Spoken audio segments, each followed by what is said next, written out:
पहले समझ लेते ये कार्रवाई है क्या। ये कार्रवाई कहाँ शुरू हुई थी? उत्तर प्रदेश में, यूपी में।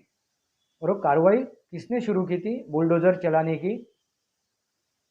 ये बुलडोज़र चलाने की कार्रवाई योगी आदित्यनाथ, योगी बाबा ने ये शुरू की थी। और उसका असर आपने देखा है, पूरे उत्तर प्रदेश में उसका असर पड़ा हुआ है।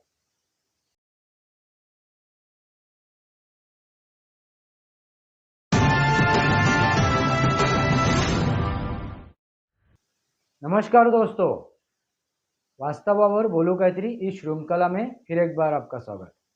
मैं आपका दोस्त राजेश वासंती साबाजी किर्लोस्कर।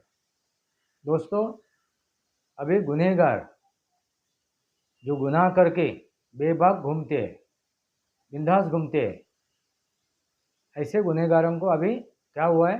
हर्षोल्लास हुआ है। उनको ख्वाब गिरने लगे, खुशी के मारे वो अभी सो नहीं रहे, खुशी से वो फुदक रहे। ऐसा क्या हुआ है? आप कहोगे क्या हुआ ऐसा? तो सर्वोच्च न्यायालय ने एक निकाल दिया है। उसके ऊपर उनको लग रहा है कि अभी हम लोगों की आज़ादी हम लोगों ने पा ली है।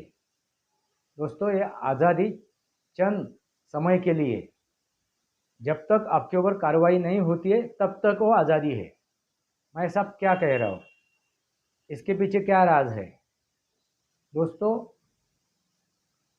ये ऐसे गुनहगारों ने मिलके गुनहगारों ने मिलके क्या किया था? पिटीशन दाखिल किए थे भारतवर्ष के अनेक राज्यों में बुलडोज़र के विरोध में, बुलडोज़र के कार्रवाई के विरोध में। और उसके ऊपर सर्वोच्च न्यायालय ने अपना मत रखा हुआ है, आदेश दिया हुआ है। आदेश की बात हम लोग बाद में करेंगे, पहले समझ लेते ये कार्रवाई है क्या। ये कार्रवाई कहाँ शुरू हुई थी? उत्तर प्रदेश में, यूपी में। और वो कार्रवाई किसने शुरू की थी? बुलडोज़र चलाने की।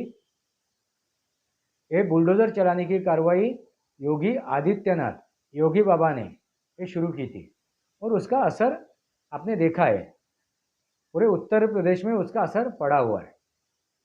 जो गुनहगार है वो अभी क्या हुए? डरे हुए, सहमे हुए। ऐसा क्यों हो रहा है?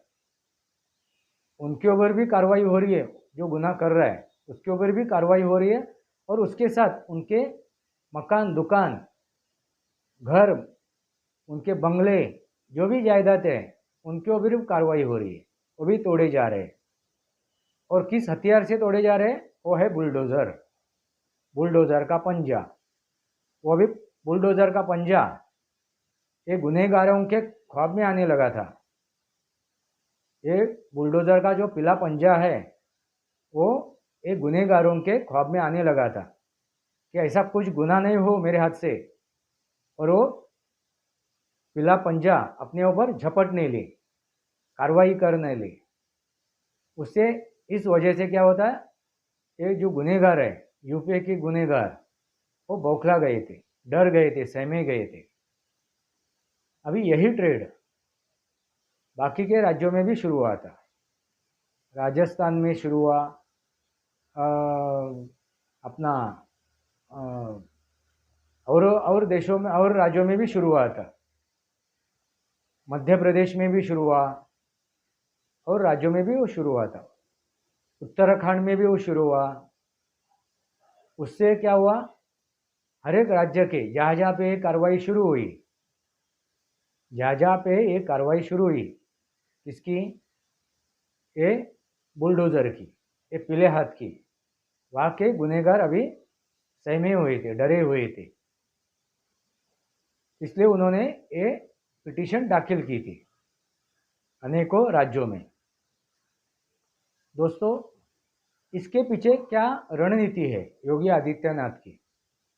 उनको सिर्फ ये गुनहगारों के दिलों में ख्वाब बिठाना था, एक डर, एक डर बिठाना था कि आप गुनाह करोगे तो आपको गुनाह की सज़ा मिलेगी, पर्सनली भी मिलेगी। और आपके दुकान, मकान, घर जो भी है उसके ऊपर भी हथौड़ा चलाया जाएगा। और हथौड़ा किसका है?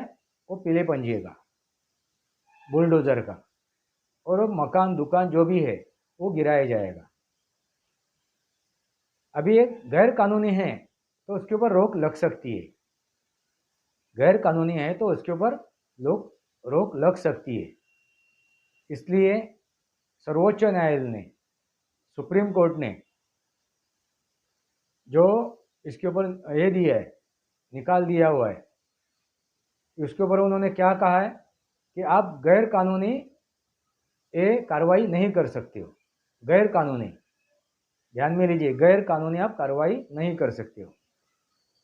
तो अभी योगी आदित्यनाथ या और राज्यों के जो मुख्यमंत्री है वो एक्चुअली क्या कर रहे हैं, वो क्या कर रहे हैं, वो कानूनी जो दुकान है, मकान है, उसके ऊपर वो हथौड़ा नहीं चला रहे, वो बुलडोज़र नहीं चला रहे, वो गैर कानूनी मकान दुकान के ऊपर बुलडोज़र चला रहे, जो भी प्रॉपर्टी है वो तोड़ रहे, नेस्तनाबूद कर रहे, वो गैर कानूनी है। तो उसके ऊपर सुप्रीम कोर्ट हो, सर्वोच्च न्यायालय हो, कोई भी हो, पूरे दुनिया का कोई भी कोर्ट हो, उसके ऊपर रोक नहीं लगा सकता है। तो वही मैं बात समझाने की कोशिश कर रहा हूँ। जो गुनहगार खुशी के मारे पागल हो रहे, उनको खुशी के मारे अच्छे अच्छे ख्वाब गिर रहे, जो डर रहे थे ख्वाबों में भी उस पंजे से, उस पीले पंजे से, उस बुलडोज़र के पंजे से, वो भी खुशी के मारे पागल हो रहे थे, खुशी के मारे वो पागल हो गए थे। उनको मैं समझाना चाहता हूँ, आप गुनाह करोगे तो आपके ऊपर ये कार्रवाई होगी, पर्सनली आपके ऊपर भी होगी, आपको भी कार्रवाई को सामना करना पड़ेगा, आपको भी जेल में जाना पड़ेगा, वो तो बात अलग है। मगर आपके साथ आपका जो परिवार है उसके ऊपर भी वो पंजा गिरेगा। अभी मैं कहता हूँ परिवार के ऊपर पंजा गिरेगा। ऐसा मैंने क्यों कहा? क्योंकि घर टूटेगा, मकान टूटेगा, दुकान टूटेगा तो पूरा परिवार रास्ते पे ही आएगा ना। तो सिर्फ एक ही इंसान के ऊपर वो कार्रवाई नहीं हो रही है, पूरे परिवार के ऊपर हो रही है। ये क्यों हो रहा है? कि परिवार के अन्य सदस्य भी जान ले, समझ ले कि भाई हम लोग गुनाह करेंगे तो एक कार्रवाई हम पे भी हो सकती है, पर्सनली भी हो सकती है और सामूहिक भी हो सकती है, घर तोड़वा के, दुकान तोड़वा के, मकान तोड़वा के। तो गुनाह का रास्ता छोड़ो और सही रास्ते पे चलो। दोस्तों, आपको क्या लगता है कि जो गुनाह करता है उनकी जो प्रॉपर्टी है, उनके जो घर मकान दुकान हैं, वो बेकायदा कैसे होते हैं? आपको सवाल, आपके दिमाग में एक सवाल आया होगा कि ऐसा कोई गुनहगार पकड़ा जाता है, फिर उसकी प्रॉपर्टी तोड़ी जाती है, फिर वो कायदे के दायरे में नहीं होती है, ऐसा कैसा होता है? दोस्तों, गुनहगार होता है ना, वो एक दिन में पैदा नहीं होता है। गुनहगार होता है वो एक दिन में पैदा नहीं होता है, उसको समय जाता है, वो समय लेता है गुनहगार बनने के लिए, आहिस्ता आहिस्ता गुनहगार बनता है। उस रास्ते पे आहिस्ता आहिस्ता चलते बाद में वो दौड़ने लगता है। वो क्यों दौड़ता है, क्यों चलता है उस रास्ते पे? क्योंकि उसे राजनीतिक संरक्षण होता है, राजनीतिक संरक्षण होता है। जैसे उत्तर प्रदेश में सपा सरकार ने उनको, ये गुनहगारों को बनाया था, उनको राजनीति संरक्षण दिया था, उनके साथ थी वो सपा सरकार, समाजवादी पार्टी, कांग्रेस, ये सब, ये पार्टियाँ, ये संगठन ऐसे गुनहगारों के साथ में थी, इसलिए उनको बेखौफ थे वो, और बेझिझक दिन रात उनका ये बिना डरे, बिना भयभीत हुए वो गुनाह करते थे, खुलेआम वो गुनाह करते थे, खुलेआम वो बात करने के लिए बेझिझक थे, नहीं थे, उनको झिझक नहीं थी, क्योंकि उनके साथ राजनेता खड़े थे। देखिए, शासन और प्रशासन, जब प्रशासन आपको बल देता है, ताकत देता है, जब प्रशासन आपको ताकत देता है, बल देता है, सॉरी, शासन, शासन आपको बल देता है, ताकत देता है, तो प्रशासन भी आपको ताकत देता है, क्योंकि शासन के बलबूते, शासन के वरदहस्त के नीचे ही प्रशासन बड़ा होता जाता है। और शासन और प्रशासन जब बल देता है तो हम एक आम आदमी, एक सामान्य व्यक्ति क्या होता है, गुनहगार बन जाता है, गुनहगार बन जाता है, तो फिर ऐसा गुनाह शुरू करता है। फिर शासन का और प्रशासन का बल हो तो सही भी आदमी बन सकता है, सही मार्ग पे भी चल सकता है, मगर शासन और प्रशासन का मकसद अच्छा हो, सही हो।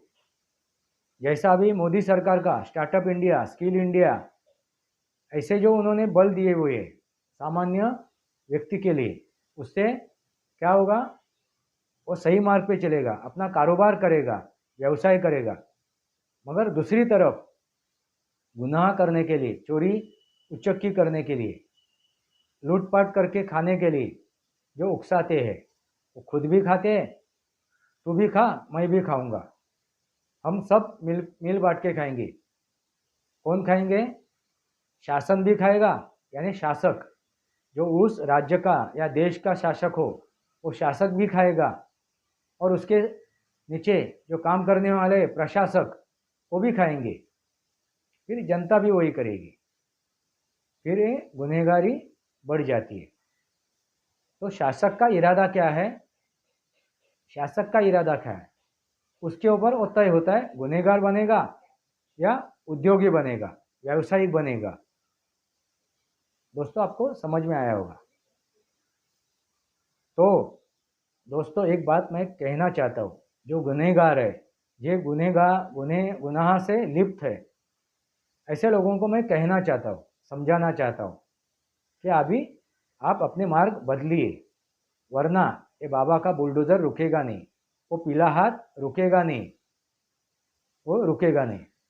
अभी आप कहोगे क्यों नहीं रुकेगा, सुप्रीम कोर्ट ने तो ये दिया हुआ है, आदेश दिया हुआ है, सुप्रीम कोर्ट ने यही आदेश दिया हुआ है, जो कानून से सही हो उसके ऊपर ये डंडा चलेगा नहीं, ये बुलडोज़र चलेगा नहीं।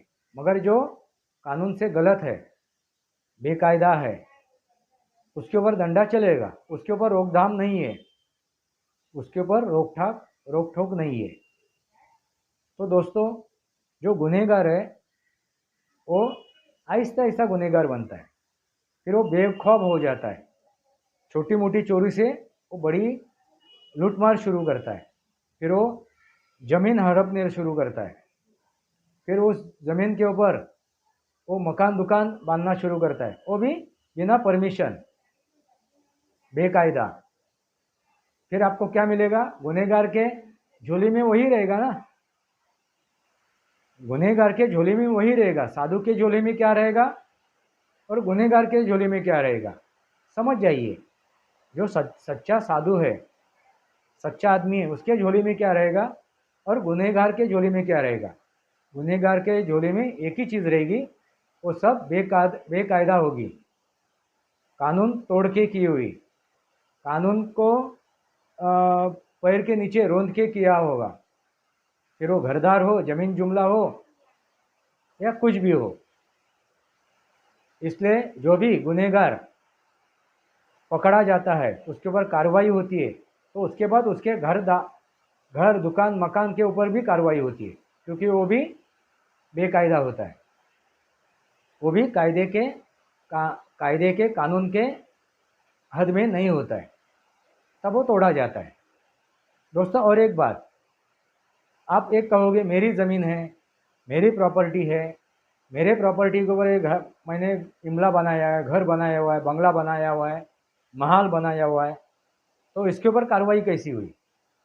दोस्तों आपकी भी ज़मीन हो, आपकी खुद की प्रॉपर्टी हो, तो भी आपको उसको एनए करना पड़ता है, नॉन एग्रीकल्चर, वो कानून से वो परमिशन लेनी पड़ती है, नॉन एग्रीकल्चर की, बिन खेती, यानी खेत की ज़मीन है, खेत की ज़मीन के ऊपर आप स्ट्रक्चर नहीं खड़ा कर सकते हो, आप बांधकाम नहीं बना सकते हो, खड़ा कर सकते हो, पक्का बांधकाम।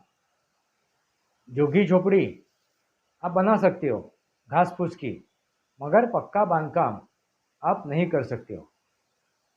तो पक्का बांधकाम करने के लिए, पक्की स्ट्रक्चर खड़ा करने के लिए आपको कानून की इजाज़त लेनी पड़ेगी। वो कायदे में जाके आपको काम करना पड़ेगा, कानूनन वो आपको काम करना पड़ेगा।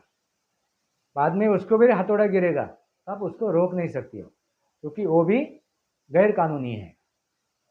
ऐसे गैर कानूनी आप मकान, दुकान, घर जो भी बनाओगे, प्रॉपर्टियाँ हड़प के रखोगे, सरकारी या किसी की प्राइवेट प्रॉपर्टी गैर कानूनी आपने उसके ऊपर कब्जा किया है, तो भी छुड़वाई जाएगी, तो भी वो छुड़वाई जाएगी।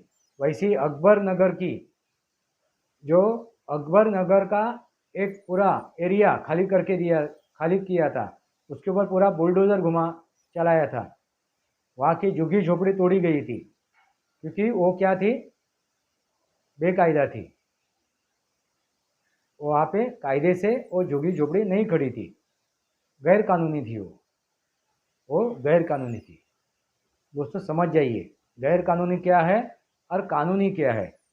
आपको घर बांधना है, मकान बांधना है, दुकान बांधना है, तो सरकार की, प्रशासन की, शासन की परमिशन लेनी पड़ती है, और उनके नियम के दायरे में ही आपको घर बांधना पड़ता है। आपका दूसरी एक बात है, मैंने तो घर कायदे के अंदर ही बांधा था।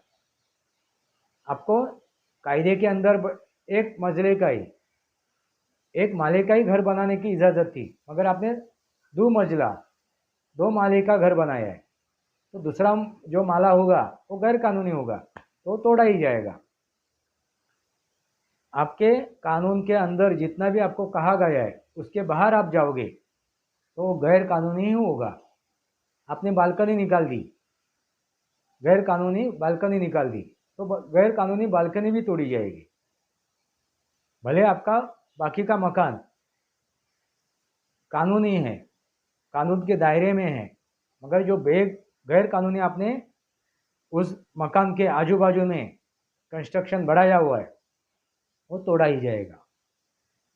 तो वो तोड़ते वक्त फिर आपका जो कानूनन, जो आपका घर है, दुकान है, मकान है, जो भी है वो चीज़, उसको भी क्षति पहुंचती है, उसको भी क्षति पहुंचती है। तो आपको कोई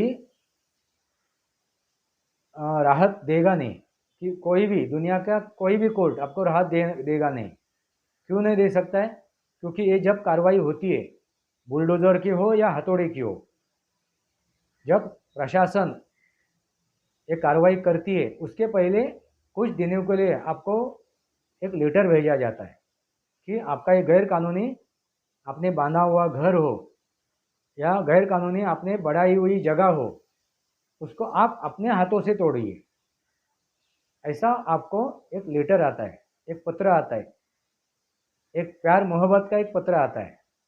वो प्यार मोहब्बत का पत्र, लेटर आपने पढ़ने के बाद उस हिसाब से कार्रवाई नहीं की, खुद नहीं, तो फिर प्रशासन आ जाएगा और फिर वो हथौड़ा लेके आएगा या वो बुलडोज़र का पंजा लेके आएगा, तो उसकी मर्जी। फिर वो करते वक्त आपका जो कायदे में है बना हुआ और जो बेकायदा है, जो कानूनी है और जो गैर कानूनी है, तो उसको भी क्षति पहुंचती है, तो उसके ऊपर आप कुछ कर नहीं सकते हो, क्योंकि आपको पहले ही बता दिया गया था कि भाई ये आपका जो गैर कानूनी है उसको हटा दो। दोस्तों आपको समझ में आया होगा। तो आप अभी बेखौफ होके इधर उधर गुनाह करने के लिए बाहर मत निकलिए। जो आपको ख्वाब गिरा हुआ है, जो स्वप्न आया हुआ है कि सुप्रीम कोर्ट ने, सर्वोच्च न्यायालय ने जो निकाल दिया है, जो उन्होंने अपना बयान दिया हुआ है, जो उन्होंने कार्रवाई की हुई है, इसके ऊपर रोक लगाई हुई है, ऐसा आपको लगता होगा, तो ये रोक सिर्फ और सिर्फ कानून के दायरे में जो करना है उसके ऊपर है। जो कानून के दायरे में जो चीज़ें हैं उसको तोड़ा गया होगा, तो उसको राहत मिलेगी, मगर जो बेकायदे से बनाया हुआ है, जो गैर कानूनी है, वो होगा तो उसको राहत नहीं मिलेगी। तो अभी आपको तय करना है, अभी आपको तय करना है कि गुनहगार गुनाह के रास्ते पे चलना है या सही रास्ते पे चलना है। फिर वो योगी आदित्यनाथ का अभी बुलडोजर रुकेगा नहीं, थमेगा नहीं, बंद नहीं पड़ेगा, और भी तेजी से चलेगा, अभी और भी तेजी से चलेगा। क्यों ऐसा मैं बोल रहा हूँ? क्योंकि आप कोर्ट में गए ना, आप न्यायालय में गए, अभी इसके आगे तो न्यायालय कुछ बता नहीं सकती है। न्यायालय ने तो साफ कर दिया कि आप बेकायदा गैर कानूनी काम करोगे तो आपको सहना पड़ेगा। तो और भी जोरों शोरों से लगेंगे, और भी जोरों शोरों से अभी योगी आदित्यनाथ का और अन्य लोगों के अभी बुलडोजर काम करने को लगेंगे, बेखौफ होके, क्योंकि आपने अभी उनके हाथ में और भी हथियार दिया है, जली पे नमक डाला हुआ है। योगी आदित्यनाथ के ऊपर भी डाला हुआ है, और जिन्होंने भी ये कार्रवाई की है बुलडोजर की, उनके ऊपर भी आपने नमक डाला हुआ है, जली के ऊपर नमक डाला हुआ है। अब संभलिए, अभी छोटी भी छुटपुट गुनाह भी करोगे, छुटपुट गुनाह भी करोगे तो आपको अभी होने की सज़ा मिलेगी, आपको वैयक्तिक भी मिलेगी, पर्सनली भी मिलेगी, और घर मकान दुकान के साथ अपने पूरे परिवार को भी मिलेगी, क्योंकि वो घर मकान दुकान टूटेगा तो पूरा परिवार रास्ते पे आने वाला ही है। तो अभी आप सोचो, आपको कौन सा मार्ग चुनना है, गुनाह का मार्ग चुनना है या सही मार्ग चुनना है, आपकी मर्जी। वास्तवावर बोलू काहीतरी इस श्रृंखला को सब्सक्राइब कीजिए, बेल आइकन दबाइए, मेरे विचार सही लगे तो लाइक कीजिए, आपके विचार कमेंट बॉक्स में लिखिए। आज के लिए इतना ही। भारत माता की जय, वंदे मातरम। जय भारत, जय महाराष्ट्र।